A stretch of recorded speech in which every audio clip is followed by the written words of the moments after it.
The United States has always been diverse. Native Americans have been in the Americas for thousands of years.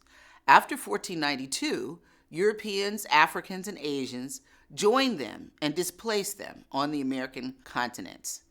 In the late 1700s, the United States of America emerged out of this complex mixture of peoples who collectively produced it. Because the United States has always been diverse, there are distinctive ideas about race and ethnicity that have characterized American society at different times. This project examines how race and ethnicity appeared in advertising and how those images and ideas changed over time. While the purpose of product advertising has always been to sell goods to consumers, advertising language and images emerge from the ongoing stories that animate American culture at any particular time. Advertising has a complicated relationship with American stories. It often reflects what advertisers think most people already know and believe, and in so doing can often reinforce rather than challenge those beliefs. Occasionally, advertising picks up on emerging or alternative viewpoints and can highlight new and different stories, aiding people in seeing their world in new ways. We begin our story of race and ethnicity in modern advertising in the 1880s, about 15 years after the end of the Civil War. In this decade, chromolithography, an early form of color printing, began to turn advertising into the visually rich medium we know today. There are four major eras in the history of race and ethnicity in advertising.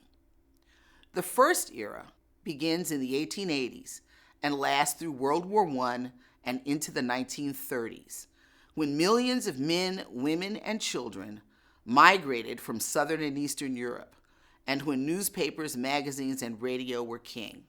These European immigrants entered a politically and culturally embattled United States, in which each group had its own distinctive story. Anglo-Americans were central to the founding of the United States and were seen as the authentic leaders of American society and the primary audience for consumer products. Unsurprisingly, Anglo-Americans were depicted as ideal Americans in advertising. By the 1890s, the last Native American tribes had been defeated and put on reservations in brutal conditions. After that, images of Native peoples tended to show them as tamed or vanishing warriors whose way of life was nearly gone, and sometimes as beautiful maiden princesses offering their wares. Although African Americans had gained citizenship rights in 1868, by the 1880s, a rigid system of racial segregation was imposed by law in many states and by custom throughout the nation. This system of racial segregation affected everyone living in the country. Most of the advertising about African Americans depicted them as childlike, humorous, lovers of watermelon, and prone to thievery. Also popular were Uncle Ben and Aunt Jemima, examples of servants who were beloved as the wonderful cooks whose only aim was to please their white families. Beginning with the Chinese Exclusion Act of 1882, most Chinese immigration ended. The men already here were essentially denied citizenship and required to carry special identification. In advertising, Chinese men were often depicted as launderers, but as the cry for excluding them grew, advertising also appeared that showed them as nuisances, undeserving of citizenship, and no longer necessary. Representations of people of Spanish descent varied widely. While Spaniards were depicted as having charm and culture, Mexican men were often shown as lazy and corrupt, while Mexican women were depicted as hot, hot, hot. American attitudes about the Irish flowed from English notions. Paddy the Irishman and Bridget the maid were depicted as prone to drinking and fighting and were drawn with ape-like characters. The new immigrants who entered the United States were also incorporated into advertising in very distinct ways. Following Western European views, Jewish people were depicted as sneaky and sly, deeply concerned with acquiring money and prone to cheating others. Like many Southern and Eastern European immigrants in the late 1800s and early 1900s, they were not seen as white people in the way that English, German, and other Northern Europeans were. Italians were often depicted as street musicians, organ grinders, and almost always shown with a monkey as their pet, and partners in music and petty thievery. Italian women were most often shown as peasants, working in the harvests or cooking for their overlarge families. The second major era is World War II and the immediate post-war years. That's the 1940s and into the 1950s. World War II is a tremendous turning point. Fighting a war against the Third Reich with segregated U.S. armed forces pointed to a yawning contradiction in American society. In other ways, the war in the Pacific showed the complexity of racial imagery of Asian peoples. Japanese people on the West Coast were put forcibly into relocation camps.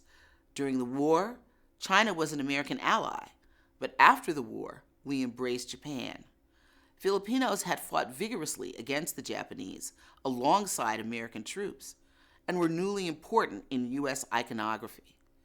After the Communist Revolution of 1949, China became an enemy.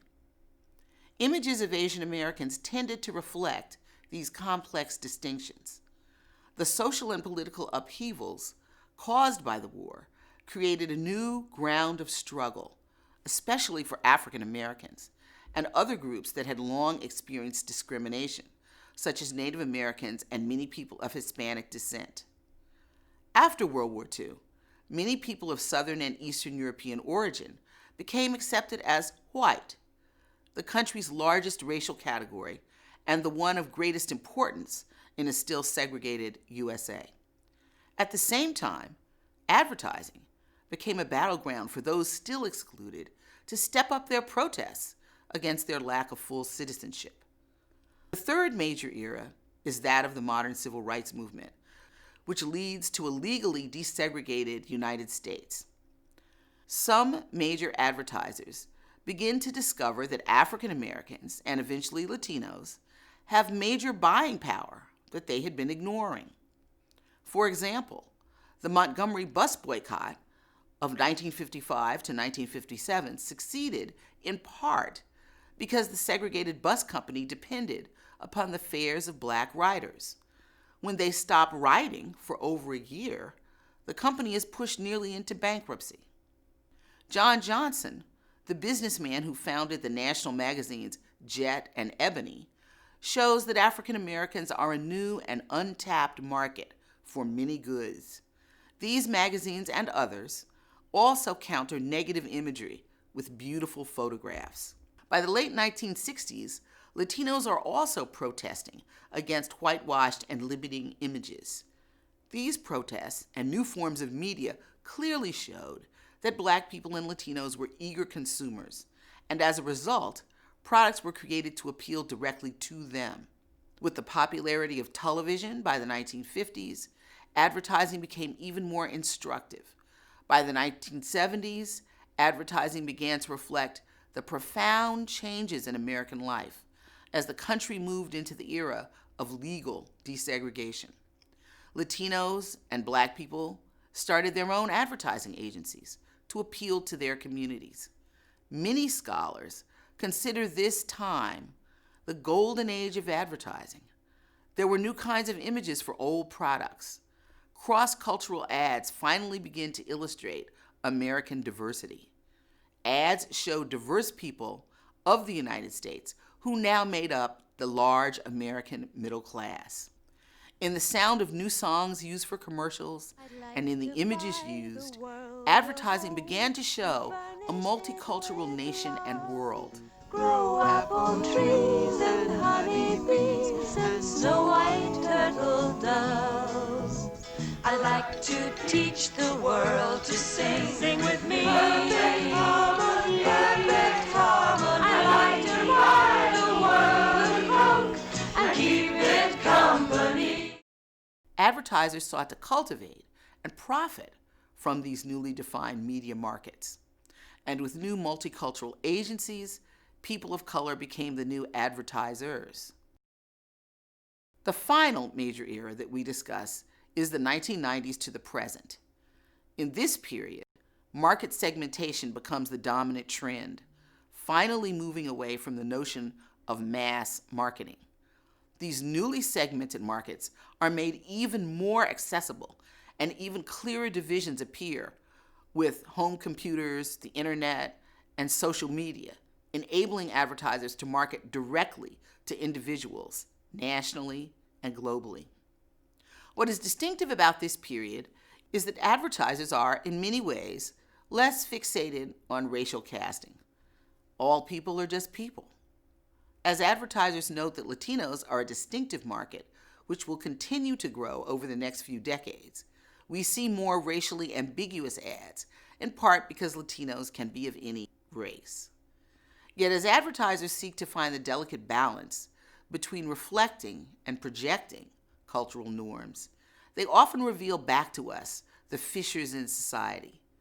This is most evident in the firestorm surrounding Cheerios and its 2013 ad featuring an interracial family, a black father, a white mother, and their child. The stories continue. Mom. Yes, honey? Dad told me that Cheerios is good for your heart. Is that true? Says here that Cheerios has whole grain oats that can help remove some cholesterol, and that's heart healthy.